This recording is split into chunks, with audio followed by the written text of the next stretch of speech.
making me giggle. I've just seen somebody saying, hello, fellow cult members. So whoever's written that, I just kind of saw it out of the corner of my eye. I was like, I like that. I like the fact that people are owning the things that we get criticised for. Because obviously, even though we know it's a community, there are people out there who say that I'm running a cult. It's a really bad cult because I've not managed to entice anyone through my front door or make them do anything yet. But that's just all the plan. That's the plan. Make them think it's not a cult. And then the next minute, they're doing things for free, cleaning your house, organising strange rituals, doing whatever you require and giving you a wage, that kind of stuff. I just had to come in a little bit late because I had to tell my son to turn down what can only be described as a nightclub in his bedroom. When I was a kid, hi-fis, I know they don't exist anymore, they used to have like a volume control, not anymore. No, it appears that you can literally get the sound that you would have experienced in 1992 in a club, maybe in Preston where I would have been at the time. That's what it's like living in a house of teenagers, isn't it? How are we all? Hope you're okay. I've not really been keeping up with the news. A lot of people keep getting in contact with me about things that they're worried about. A lot of people getting really concerned about the fact that there's a lot of conversations about vaccine passports and people being forced into certain things. And I'm not here to do a rant or a rave about anything. I'm just here to say, like, don't worry. Honestly, human rights are really powerful and really important. If you want the vaccine, it's brilliant and that's great and definitely have it. And if you don't worry, because honestly, it doesn't matter how you're feeling about what people are saying or what you're feeling pressure-wise. I promise you, it's not going to get to that point. It really won't. And I just think that people's mental health has really struggled in the past year. And everyone has their own views and we should just be at peace with what everybody wants. It's as simple as that. So my sister's family have all had the vaccine.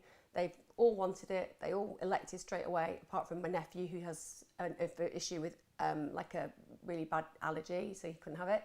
But that's completely okay. And I think that we should just all be a little bit more accepting. But I don't want people to get really stressed about this. And it feels like people are starting to get really stressed about the fact that they're thinking that this is something that's going to happen. So wherever you are on that spectrum, just know that you're always going to have your human rights, even if you don't feel like that at certain points. And I think we can get really pent up about it.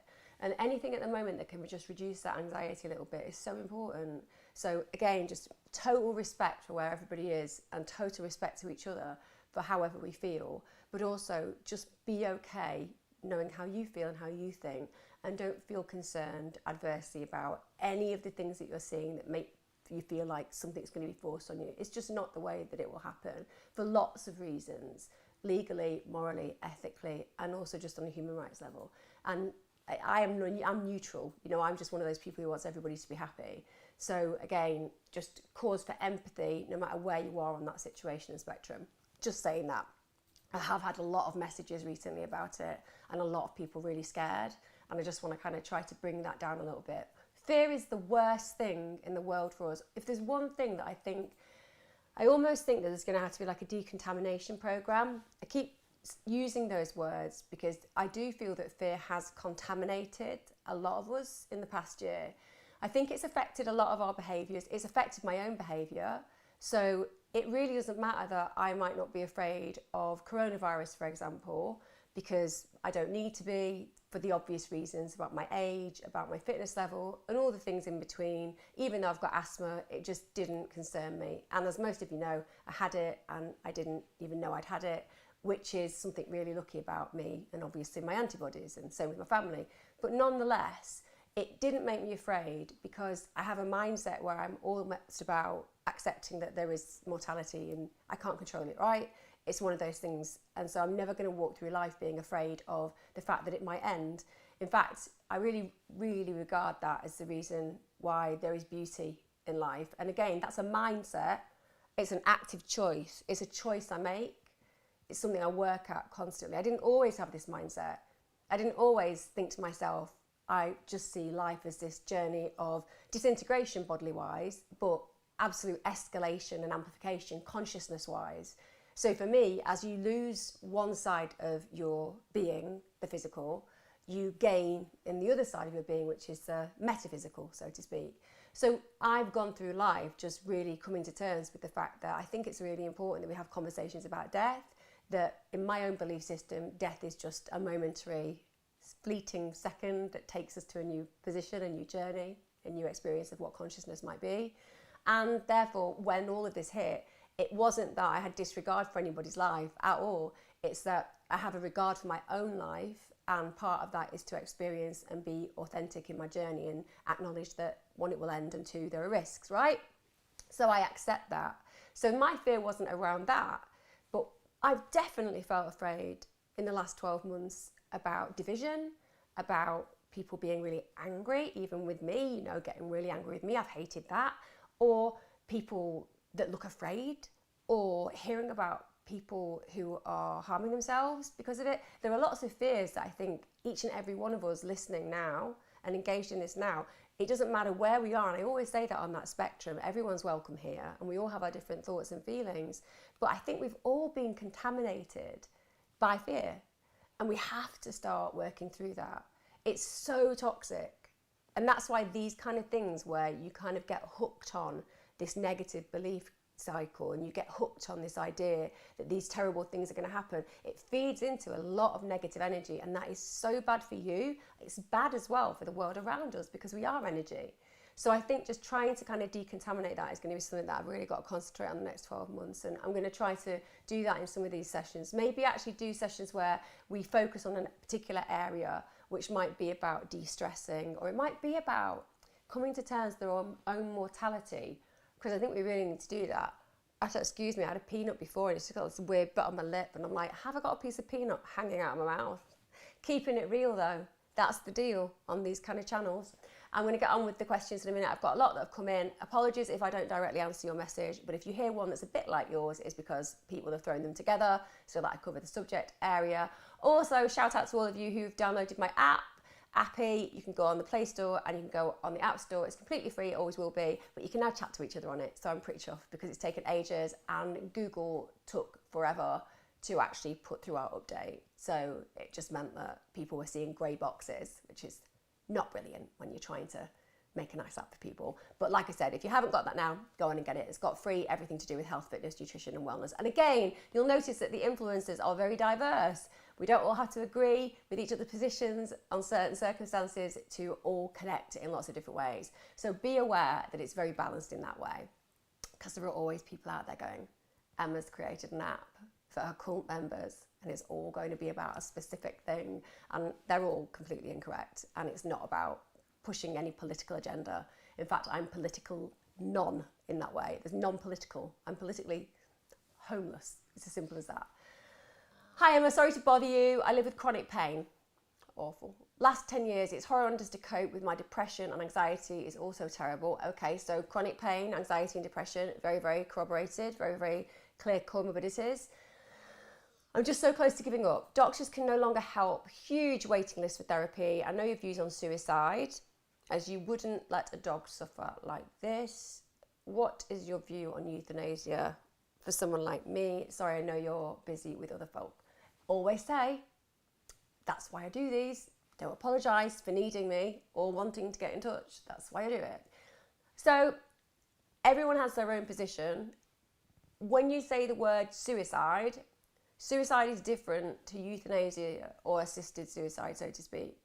So if we talk about assisted suicide, obviously that's where somebody actually helps you go ahead, and places like California and certain states in the USA, you have nurses come and be with you as you drink whatever it is, and even though they're not doing the actual doing, obviously we see that there's legalised opportunities for people to do that.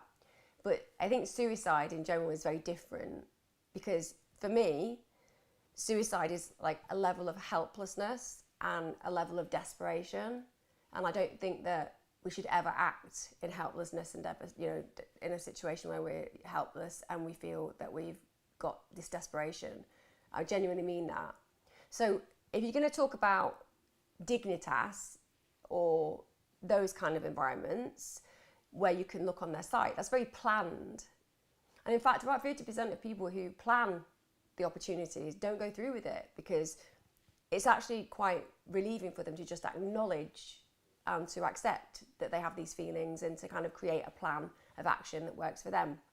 So I will always come down to the fact that I would like everybody to believe that there is not a reason to go through with suicide unless you have absolutely overturned every rock and looked beneath it. You've tried every single thing, and I think very few people do. And also, I'd actually want to make sure that I was having conversations with medics about it, because you can talk to your doctors about these kind of things. You can have these conversations. Where chronic pain is concerned, I think that probably you haven't tried all the things that you think you have tried. I really do. And I don't mean to do that in a critical way. For example, I know for a fact that clinical hypnotherapy absolutely has a major impact on any kind of chronic pain. And it's evidence-based. Go online, read journals about it. Pete, find some trials on the web about hypnotherapy being available. There'll probably be a clinical trial, might not be in your area, might have to travel for it, but they are trialing it with so many things because it's been so evidence-based. So first of all, clinical hypnosis, if you've not tried that, which I don't think you have, you need to try and look at getting on a trial. Or also, how much is your life worth? I often say this to people. I know that it costs money sometimes to pay for something like clinical hypnosis, and that's a bugger. It should be free. We all pay our taxes. It's monolithic, the mental health system. It should be a lot more creative. I absolutely agree with that. I really do. It's as it is though. But your life is absolutely priceless.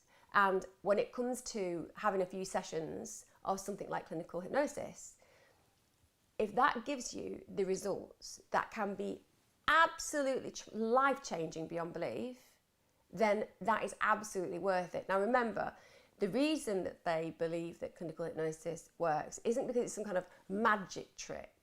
It's because, firstly, it helps you to deal with pain differently. So your brain learns to deal with the pain differently. Secondly, it reduces stress and anxiety massively. Anybody who has backache, any of you out there, you'll know exactly what I'm talking about.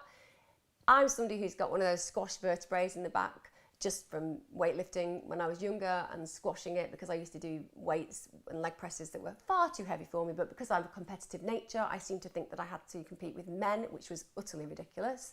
And consequently, I've got this little squashed vertebrae. A lot of us get it as we get older. That's my pain point. Now, if I'm stressed, you bet your bottom dollar, that's gonna really, really provoke it.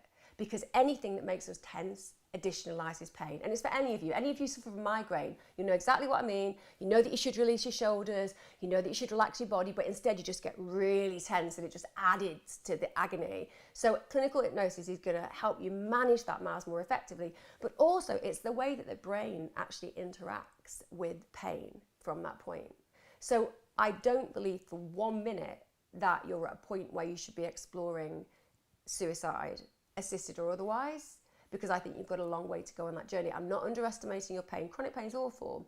I'd also speak to your doctor about cannabis, because there are prescriptions going out now, and that would mean that you could maybe look at those explorations. I'd also speak to your GP about clinical trials, because even though I'm suggesting certain ones, they'll know others, and if they don't, they should.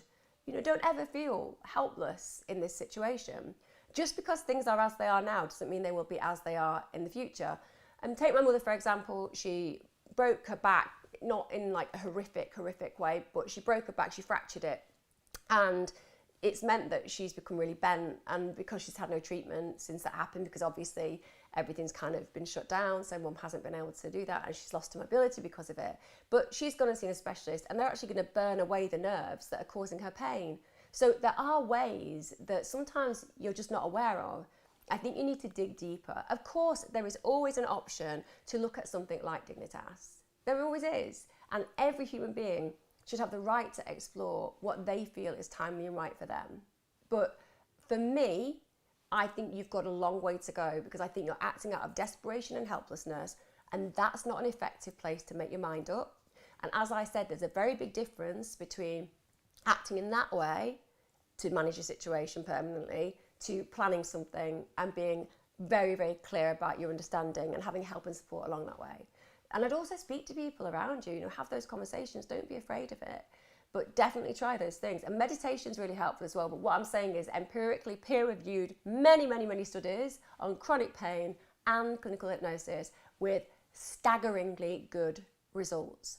It's worth the investment. If you can't get it on your NHS, it's worth the investment. How much is your life worth? A lot more than a few sessions of clinical hypnosis, okay? But make sure, as I always say, you go with somebody who's registered, you go with somebody who's highly qualified, you go with somebody who's specifically trained in that area of management, and you attend the appointment with that full knowledge.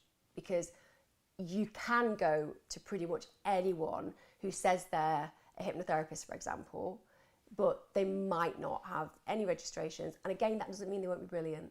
But I'm saying, if you're investing your money, you want to go somewhere where you think you've at least got the best opportunity to connect with somebody who gets exactly what your condition is and does it brilliantly. Although, like I said, you know, my son's great at crypto dealing. I could go to an investor who could lose all my money. Do you know what I mean? You don't have to be qualified all the time. I'm just saying, when it comes down to this, I think because clinical hypnosis is very specialised around pain management, it'd be really good to go and do it. I wouldn't have somebody and say, oh, I can do that. Even though I've done courses in, you know, small courses, by the way, things like hypnotherapy, I would never go, I'm qualified in that. I'm not. So go to somebody who is. Hi, Emma. I faced a huge fear today. Went to the dentist for treatment, had 4 teeth out at once. First treatment in 15 years. Will, that's Will Campbell. Everybody say, well done, Will. You lay there the whole time doing diaphragmatic breathing through my nose. Thanks for helping me get over this big obstacle. You're so welcome. Diaphragmatic breathing is brilliant. Do you know what I use? I use anchoring as well. So I actually use, funnily enough, inherited. I've not got a phobia of the dentist, but my mum's like the most phobic dental person in the world, right? However, she will go. So she was one of those parents who was like, for 3 weeks before the dentist appointments, panicking about it, and then she'd just go and have it done. And she's got like a really high pain threshold. She would always have, and there'd be major problems as well. My mum was one of those where she would go and there'd like be a massive problem. So I brought up that kind of level of not really liking the idea of going to the dentist.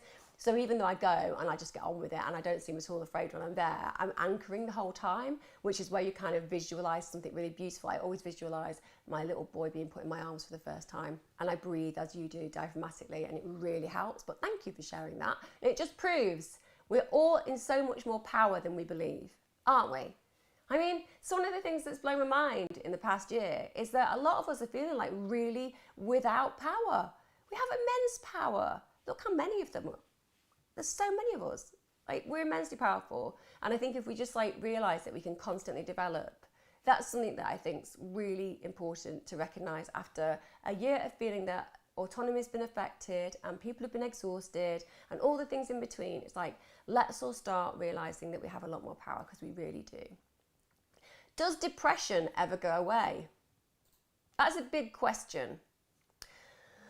Yes, it really does.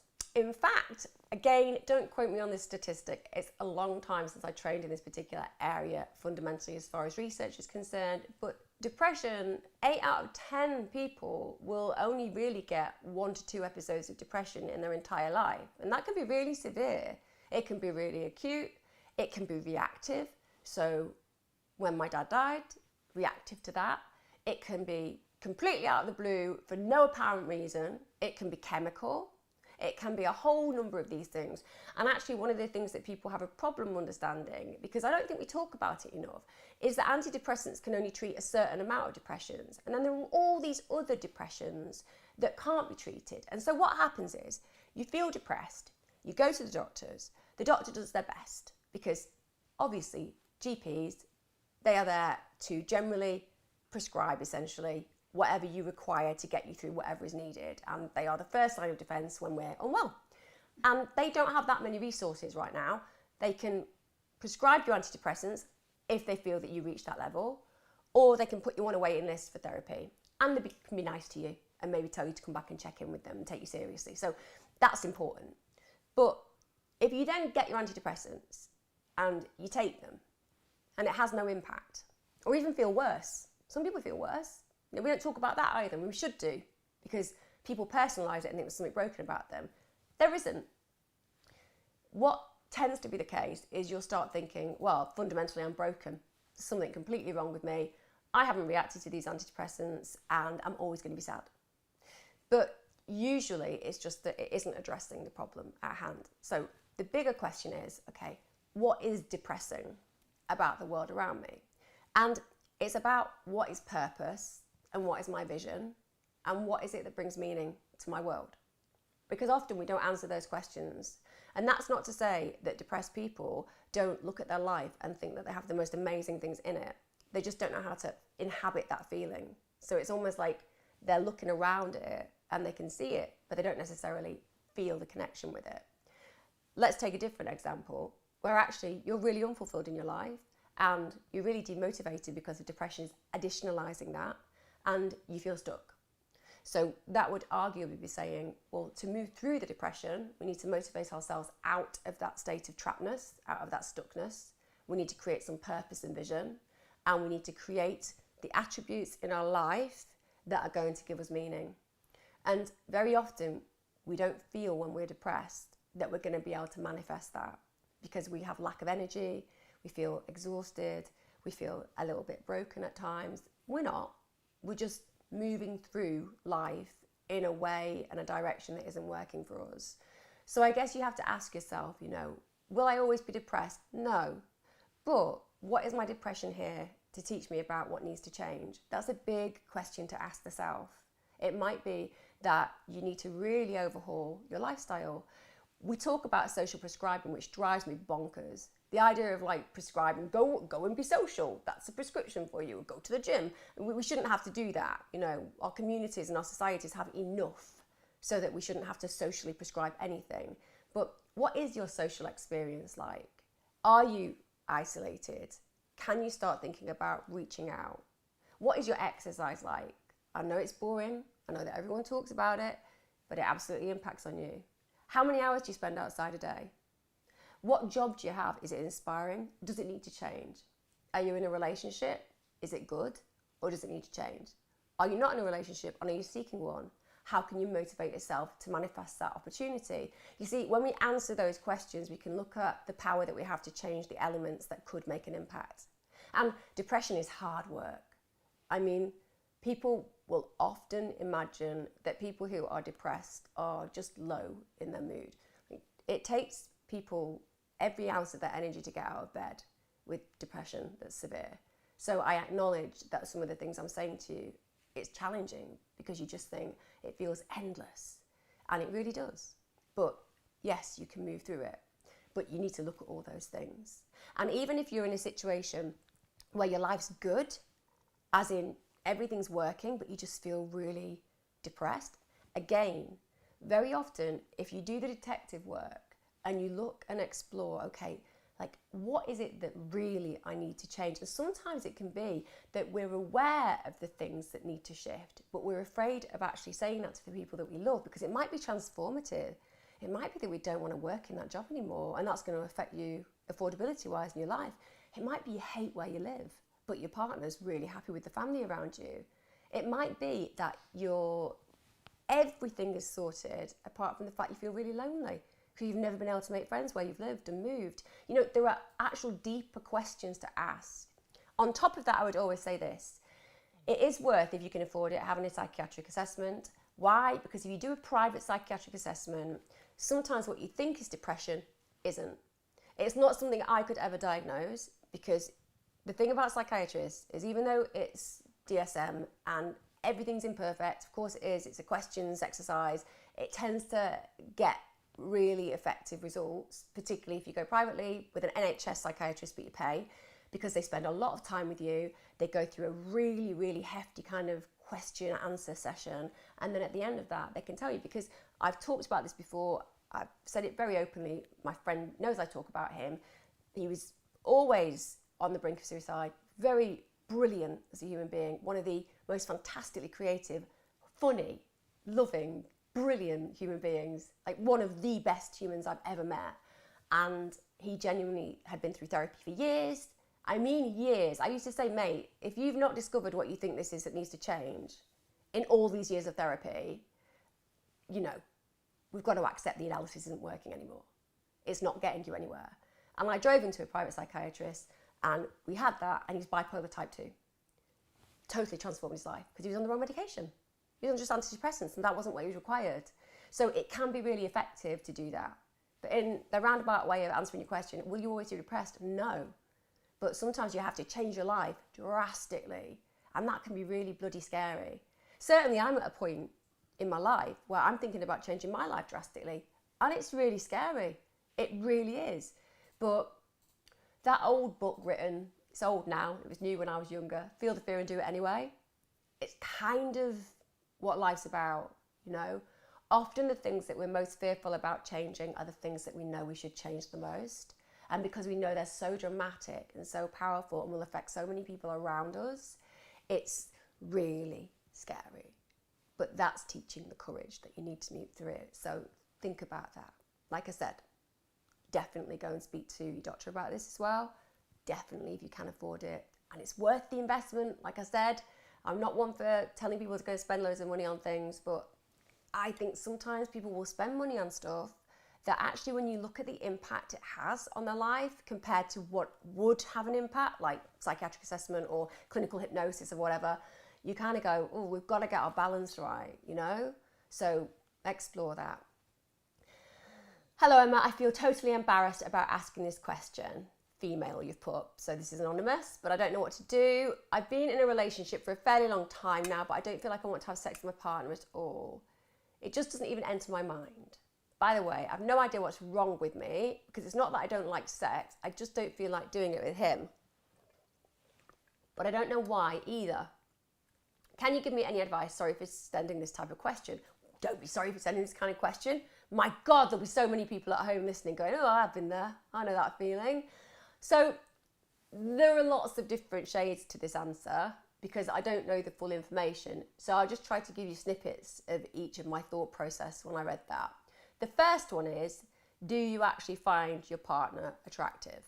Because it's pretty important to physically find your partner attractive to want to have sex with them, okay?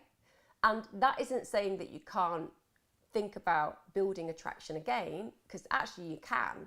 This idea that you always fancy your partner is crazy. It's the same as when people imagine that when you're with one partner you won't occasionally fancy somebody else. It doesn't mean you're being adulterous. It doesn't mean that you're going off in any way, shape or form. It just means that somebody's attractive. Like, human beings are meant to find other people attractive. It's just part of nature. This really weird idea, don't we, of what makes monogamous relationships and good relationships. And actually honesty and communication are the things that matter most. And if we don't have those conversations, people think there's something wrong with them when they have these kind of feelings. So you have to ask yourself, is part of it that maybe you and your partner don't have that same level as attraction? But second to that, let's say you do. And let's say you enjoy sex when you have it. But for whatever reason, you never really think about it. It doesn't come into your mind in the way that you want to seduce him. So like you said, you like sex, but you don't want to have it with him. Well, arguably, if it isn't to do with the fact that you're potentially not as attracted as you were to him, it's to do with how you do it. I cannot express the level of people who are dissatisfied in their sex lives after they've been together like 10, 15 years, because they have literally never told the other half what really gets them going. And you fall into these awful habits where you perform for your partner, you don't really get what you like, you hardly ever orgasm because it's harder for women, unless you're really, really lucky. I do know a few women who it's really easy for, and I just think they're aliens, if I'm honest. You know, don't know about you guys. Quite hard work otherwise, for most women, to be honest, and takes a lot of concentration. But essentially, when it comes down to this situation, it's like, have you had that really open conversation? Have you played out your fantasies? Because if we were doing sex and relationships work, we would literally be talking about an open conversation about what is it that you want from sex? Like, what is it? Because if you haven't played out your fantasies with your partner, you're going to fantasize about other partners, you're going to fantasize about other situations, but that's actually bringing in what you need to be playing out in your relationship. Because let's be honest, sex is the most fun adult play that any of us can have as long as it's right.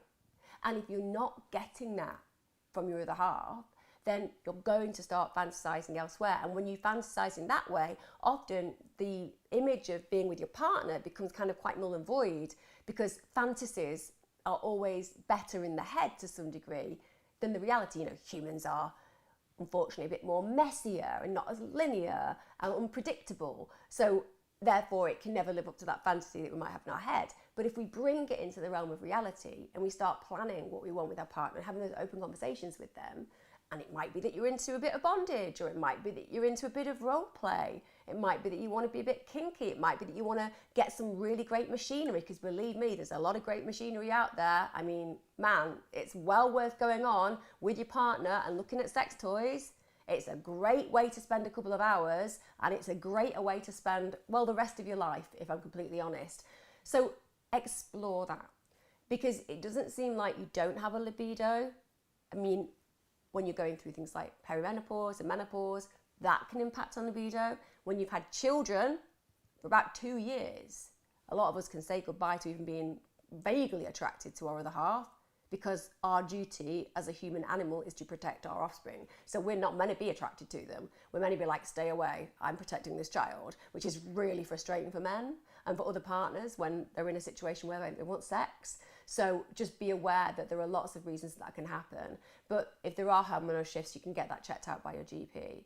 But like I said, you need to ask yourself those questions. Is it that you just don't feel attracted to your other half? In which case you're going to have to start kind of figuring out what can get you back on track. It might be romantic dates together. Sensate Focus is really good, where you non-intimately massage each other with lots of oils. You might want to try some tantra together. That's one. You can look online. There'll be local. Probably not at the moment. It will happen soon. I bet there's some secret tantra groups going though. And you go with your partner, and it's all about learning about sex play in a different way, within like more of a spiritual way. So there are so many things you can do. Just don't feel like because this is how it is right now, it's how it has to be. And that's for anybody listening. Like, sex is habitual. The more you have it, the more you keep having it, right? But when you get out of that habit, it's amazing how quickly you can build up an aversion. You start believing that you're not having it for a reason. And so if, just going through what you were saying about the fact you enjoy sex, but you just don't want to have it with your husband, I think what you might have meant as well was that when you have it, it's okay, but you don't necessarily get into a rhythm with it. So I think do that sex amnesty where you sit down and you're just honest and you just get everything out in the open. Think about what you want from it and what's going to happen to move that forward, and be honest with your partner. I worked with ridiculous amounts of women who have faked orgasms their entire sexual life, and that is a travesty and so disappointing for partnerships. Yes, at the beginning you want your partner, whether that's male or female, same sex, it doesn't matter. You want your partner to feel like they're impressing you, okay? I get it, but that forms really unhealthy habits. And what that does is mean that that person thinks that they're bringing you off at a point where actually it's not working for you. But you've pretended long enough that you don't feel you can say anything. Better to just throw that away, bring it into the open, be completely honest, and be like, this is what I need to make this happen. You all know your bodies better than anybody else is ever going to know your body. So tell people how to work that body. It's as simple as that. It's really important. I've suffered from suicidal behaviour and self-harm for 18 years. And after listening to you about ending the life you're living rather than ending your life, I can say for the first time in years, I'm actually happy as I've cut out the negative people and changed components of my life. I'm writing to say thank you, Emma. I love that. That's amazing. Let me know. Message me about what you've done and how you've done it, because it's always really helpful for me to learn about the elements that had an impact on you, as in what you did that helped to shift those feelings and systems. You said about the negative people, but it'd be really helpful for me as well for further advice if like I can see what kind of elements have made the biggest difference, just so that I can use that in my advice, basically steal your experience so that I can give it to other people. Thank you so much for sharing that story. It matters a huge amount to me. But also, like I said, if you can just educate me a little bit in a message on what elements have had the biggest impact and how that shifted that focus, that would be really helpful for me too. Hi Emma, my 12-year-old daughter doesn't want to go out. Actually, I've had quite a few of these. Last session I had one very, very similar where children are really struggling to get outside, and I think a lot of us can relate to it, can't we? I know that I can relate to it. I mean, I said on Monday that I went to a beer garden on Saturday and it was amazing, but that was because it did feel like I'd gone back to 1996 and there were thousands of people there. I'm not joking, it was ridiculous. God, I wish I'd owned that place. I'd have been able to retire on that Sunday. But realistically, it was because no one was wearing masks, everybody was laughing, everyone was having a drink, you know, it was really free and it wasn't what I'd been used to. I'd not been there before and I'm used to kind of it being quite strict where I am, and obviously because of my position I kind of go through the motions of making sure that I don't get into trouble, and it was the first time I'd actually been and felt human for a while, and I think we can amplify that massively for kids. Children don't have a lot of control. It's one of the reasons that I practice compassionate parenting, which is basically no hitting, no shouting, like neutral parenting around anger, trying to always hear the perspective of a child, because I know that kids don't have a lot of control in their world. We think they do because we're constantly told about kids being naughty and all those things in between, but they're not. They're just reactionary. Children are reactionary to their environment, and most of that comes down to a lack of control. I mean, you have all these thoughts and feelings. You have very rare places to put them because there aren't the infrastructures available, and you're confused because you haven't got the consciousness that's developed to help you have the wisdom. And add to that, you've had a year of traumatization telling you that you could kill your family. It's really bloody tough to be a kid.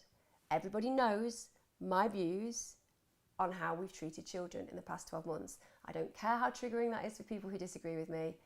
They are massive victims in this. So firstly, normalise it a little bit. She doesn't want to go out because going out has been horrible. She doesn't want to go out because going out has been made to feel dangerous. She doesn't want to go out because she loves you so much that the idea that anything could happen to you is so painful to her that it's better to just stay in. And remember this, the reason that she wants to stay in is because she feels loved and safe and protected. She has a safe haven in your home. That's because you're a great parent. So never lose sight of the bit that you're probably missing in this moment, which is it's the amazing environment that you have created that makes her go, I'd rather just be here because mum knows that it's going to be okay if I'm here, and I know it's going to be okay if mum's here. So it's because of your great parenting skills that she's choosing to elect to be safe with you than to be out there and not trust the world around her. It's going to be incremental. With kids who are struggling, it's going to be incremental. I'm very honest about this. My youngest son is really struggling. The world has changed dramatically for him in the past 2 years, and he finds masks and he finds tests so triggering that he cannot be confronted by them. It's as simple as that, okay? So we all are dealing with our children with certain circumstances and fears. It's going to have to take gradual exposure. So first of all, know that she's quite normal. Lots of kids are going through this. It doesn't mean that she isn't individually feeling that pain, or it doesn't take away from the fact that as an individual she's having that pain. It's absolutely subjective. But there are lots of children around her in the same situation, so don't get too hung up on the fact that there's something going on that's bigger than it needs to be for her, because she's going to have experience of other kids in similar situations in the future, all right? This is what we're going to go through, the COVID generation. Secondly, what can you do? I always say, if you're on my YouTube channel, there are a few kids-specific meditations and relaxations. Honestly, put them on. Even though it's me doing them, I promise you, I do them for a reason. It's because it really helps kids to relax and unwind. You need to expose her to her fears, and you need to do that in a fun way. So when you're going to go out, make sure that she's feeling that she's a buddy for the day. Don't take her somewhere where she feels like she's just tagging along. Like, make her a component of that experience. Even if that's like going shopping, I would arguably, if you can go shopping with her, be like, I need you to come and help me because I need to share the burden of going shopping today because I'm having one of those days and I need your support. I would literally kind of give her a motive, give her a reason to come out with you. And then on top of that, I would start doing fun incremental experiences with her.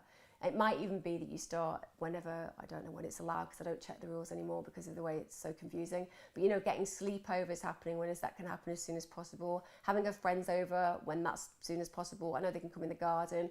Getting her to kind of incrementally build that confidence. Also, look, the sooner you can get her into some activities outside of home, the better. I know that there must be things starting because my kids' karate starts like May the 17th.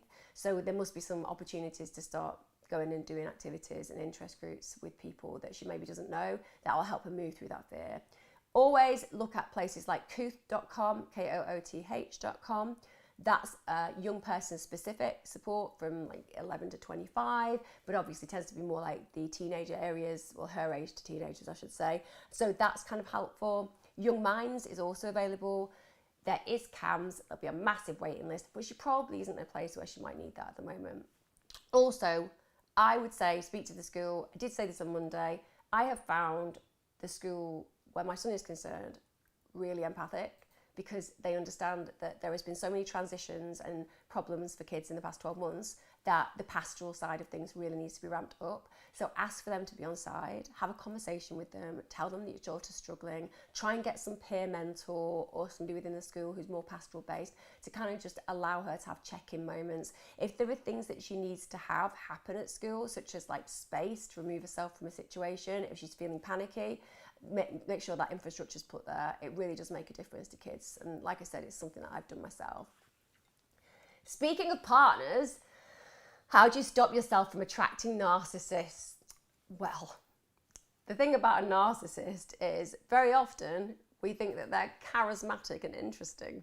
That's the problem. It's not because there's something wrong with you that you are finding a narcissist attractive. It's like a narcissist is really good at, first of all, wearing a coat of charisma at times, where you're like, oh my God, this person's like really interesting. Yeah, they talk about themselves quite a lot, and they just seem to go on quite a lot about how amazing they are, but they also seem to be quite charming and interesting. And, you know, then you start going out with them, and then over time they eradicate your self-worth, make you feel useless, and make you feel like you're a possession. That's kind of what happens, but it doesn't happen straight away.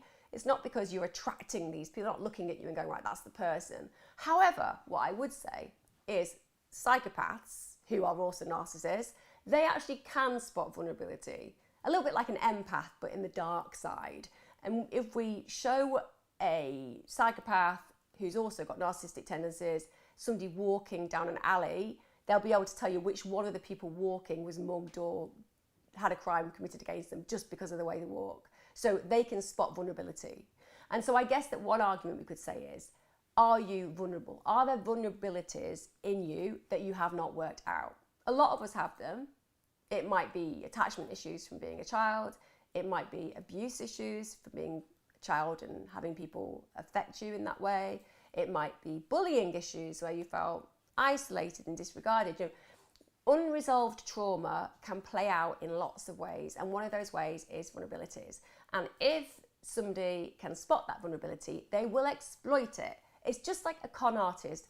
It's just why there are sweatshops in India, and Africa, and other places in the world which are basically all about conning old ladies out of money by pretending that they're people who are in love with them, right? We all know this. They go for vulnerability. So if you have an unresolved vulnerability or an unresolved trauma, it can be really helpful to work that through. However, the other side of it is, it's not about how do you stop attracting narcissists. It's about, when I realise I'm with somebody who's treating me badly, why don't I get out then? That's the bigger question. It's about being too forgiving. It's about having flexible boundaries. It's about suspecting and then not acting on. It's about believing it might get better because you look at the first few months and you think, well, it was amazing. My advice to anybody is, if your partner has misbehaved badly in the first 18 months to 2 years, it's not going to work. And that might seem very harsh, but most people can behave well for at least a couple of years when they're in a new relationship. Most people can behave very, very well. And if you're not behaving well in the first 6 to 12 months or 12 to 18 months, there's a fundamental issue in that relationship. I really believe that. It's very stereotypical. I know some people won't fit that, but that's my experience. And it's certainly what I tell people to think about when they're looking at whether they're in a good relationship or not. I'm so one of those people when they say, but in the beginning, and I'd be like, what was it like for the first 2 years? And they're like, it was great for 6 months. It's like, no, we have a problem there. 6 months, like literally, you're doing really badly if you can't behave for 6 months. So it's more about, what are your boundaries about? You know, what is it about you that makes you feel that you need to please somebody more and you need to allow them to have what they need whilst denying yourself what you need. Because that's often the cycle when you're with a narcissist. They can exploit you on every level because you are willing, as a pleaser and as a forgiver, to believe the best in them. And my job is to help people go, no, let's look through the real lens. So again, you forget all the romantic nonsense, all the lustful nonsense, get rid of that, and you go to that first really bad argument or first really bad exploitation, and you think about date time. And if we're talking like 6, 12 months, we've got an issue, and at that point you're like, actually, that's the trigger. The minute that somebody treats me in any way, shape or form like this, I just cut ties. And that can be really brutal, but it's really effective. If you know your boundaries and you absolutely have them clear, and do you, that's another thing. Have you sat down and figured out what they are? What is acceptable for you in your relationship? What are you willing to put up with? And I mean, not what have you put up with. A lot of us have put up with things we should never put up with. But because we've not sat down and been concrete and actually created like a vision board of what we're going to accept and what we're not going to accept, we're not very clear on it. And the great thing about having those boundaries is you can even express that to a new partner. You can be like, just got a bit of a checklist for you here. Just going to get my little notepad out about acceptable and unacceptable behaviour. And that might sound strange to consider doing, but it's a really good method of making sure that everyone's clear. I mean, I would encourage both partners to do it, because if you set out your store from the beginning of your relationship, then a bit like a job role. This is one of the most amazing things about relationships. You're basically interviewing somebody for the most important position in your life, and there should be a roles and responsibility that people have to stay in tune with. Just like if you're working as a cashier and you refuse to serve the staff, the shop people who come into the shop, then you're going to get sacked, right? That's how it works. It's how it should work, It's the same in relationships. If you don't know what roles and responsibilities they're meant to have within your life and what you're meant to have in your life, you're not working to that job description. You're not working to that relationship description. Figure it out and work it forward. So that's something that I'd really, really actually tell all of you to do.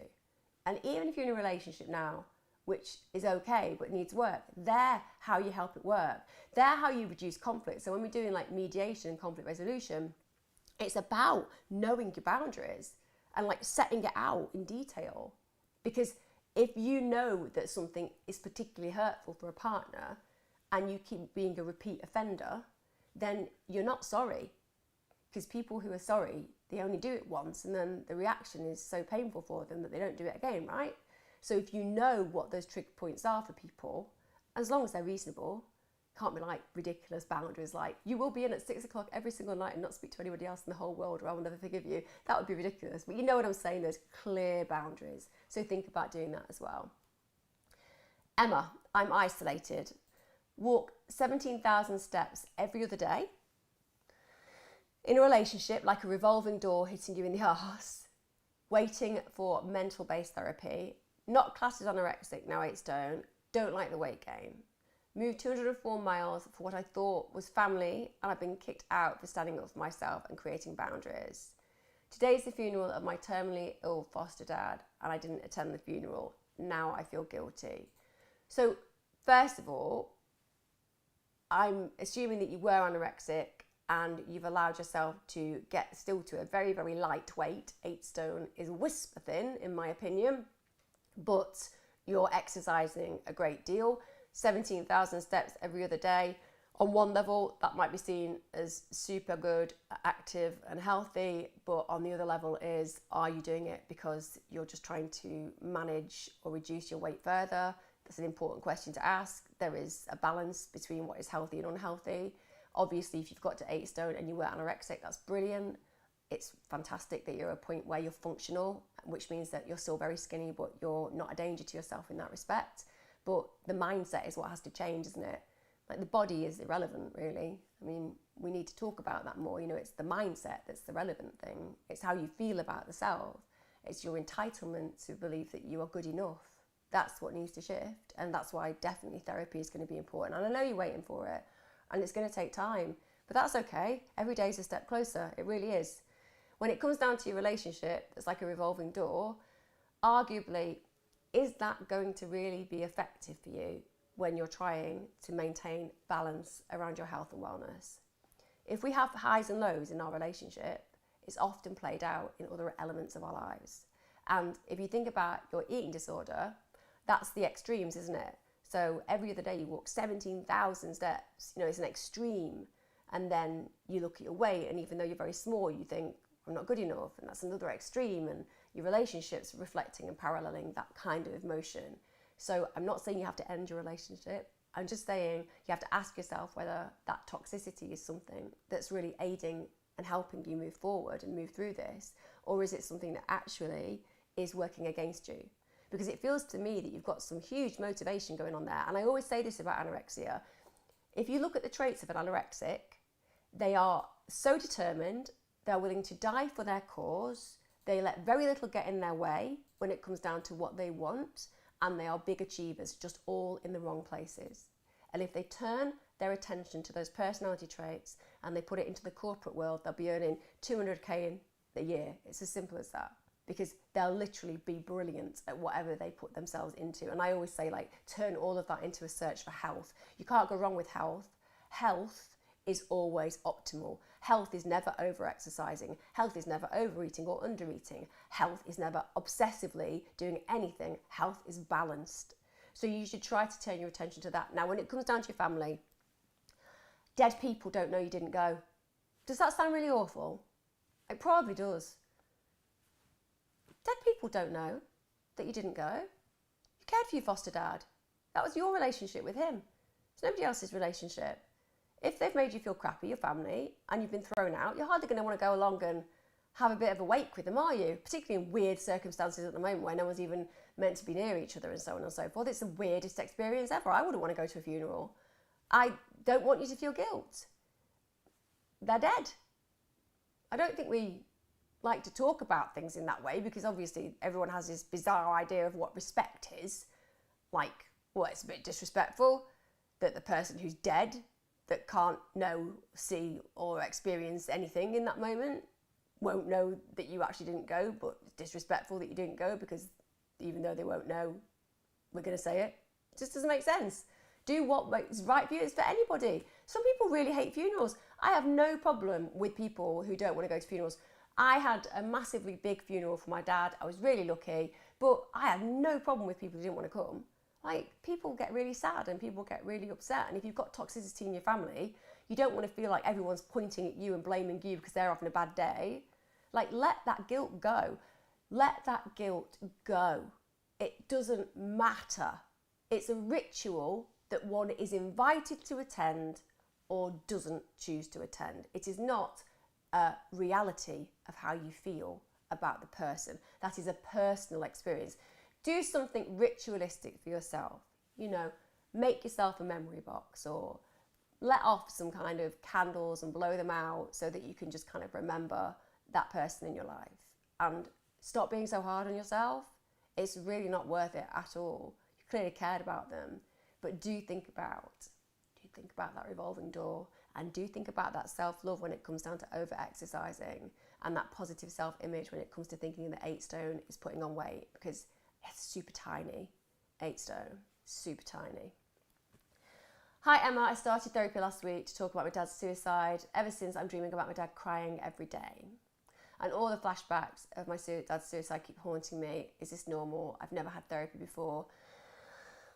Everybody goes through trauma completely differently. Whatever you are experiencing is completely normal for you in that moment. Don't compare yourself or contrast yourself to anybody else. What is right for you is right for you. Your brain is coping with trauma in the way it's going to cope. So, of course, if you're in therapy and you're talking about your dad and you're bringing these things up, then arguably it's going to be even more present in your mind, because a lot of times with suicide and a lot of times with coping, we just kind of compartmentalize it, put it to the side of our mind. We're just like, that's too big to deal with. So when we start allowing ourselves the opportunity to actually do that, then, we start bringing it up, we start connecting the dots, and it comes to the forefront of our brain. And dreams are a way of healing, aren't they? You think about the way that when we go to sleep, toxins are removed from our body. So sleep is a purification process, and that's on the physical plane as well as the spiritual plane. So we're detoxifying. And likewise, our dreams are often a way of detoxifying our feelings to some degree, working them through. The fact that your father's crying in your dreams isn't, in my opinion, a resonant of the fact that he's upset. It's that there is a part of you that you're playing in that dream where you play the father crying. And that may well be a reflection of the fact that you have deep-seated sadness for him not being present. So the crying father in your dream is you experiencing the grief of him not being present, and his image empowers and embodies that particular experience. Flashbacks, etc., you need to bring that to therapy, because obviously with PTSD, it can be part of the process that you have flashbacks, but you need to take that to therapy. That's a thing to discuss with your practitioner in a safe space where they can explore that with you. It's a really good thing to take to therapy, as are the dreams. Take that to therapy. It's great to ask a question here, but it's far better to go to your qualified practitioner with those examples and say, can I explore this? And the truth is, they'll be like, bang on, this is great, let's work this stuff through, because that's what therapists love. We love it when our clients come with those kind of ideas to explore, so do that as well. And obviously, awfully sorry about the fact that you lost your dad in a similar way to mine, well, the same way as mine, but you're in the right place to work it through, and your brain is not trying to harm you with these things. Like, it's not. It's just trying to purify and detoxify some of those traumas, and it does it in incredible ways, including in that incredible dream world where we spend half our lives existing, which again, we very rarely talk about, you know, but fundamentally it's massively important. Although I do want to add at the end of that right now I'm having a lot of apocalyptic dreams. Like, honestly, the amount of survivalist dreams I'm having at the moment, incredible. I'm sure it's my youngest son. Like, since day one, he's been talking about a zombie bloody invasion. I'm sure it's sunk into my unconscious somewhere. Literally, my youngest son, he's lovely, obviously, as I've said. At the moment, it's challenging for him. But when he was literally like 8 or 9, he always wanted to get like camo gear. And I'm talking like the stuff where you're wearing like this thing where you could literally be hidden in the bushes and you look like a pile of leaves. He's proper into it, you know what I mean? We've got him all the stuff because that's what you do with kids, isn't it? And still got it actually. Probably might need it soon. But he basically would sit in with us and he'd be like, Mum, for £1 billion, would you stay in a forest for a night with loads of psychopaths with knives for £1 billion? I'd be like, no. And he'd be like, for £1 billion? I'd be like, no, because I don't want loads of psychopaths with knives. Worst nightmare ever. And he's like, for £1 billion. And I'm like, no. But what if you could be up a tree and they didn't know you were up a tree and you could have loads of weapons? Would you then have it for £1 billion? No. Doesn't get it. He's like, I don't understand you at all. I'd totally do that. I'm like, no, you wouldn't, because I'm your mother. You'd never be allowed. But the point is, I'm sure my unconscious has been triggered by that child and all those times with all the situations where now I'm like, maybe I should be a survivalist. Maybe Stacey Dooley's documentary was a little bit too, it's a bit ironic. Maybe really I should go out to some place like Oklahoma and just find myself digging some hole there. I'm only joking.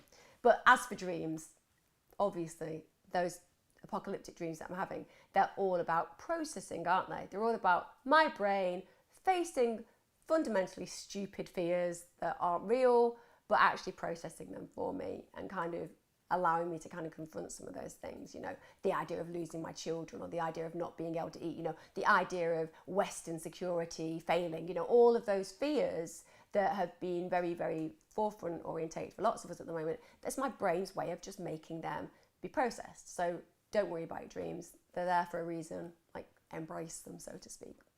I will see you soon. See you next week, guys. Bye.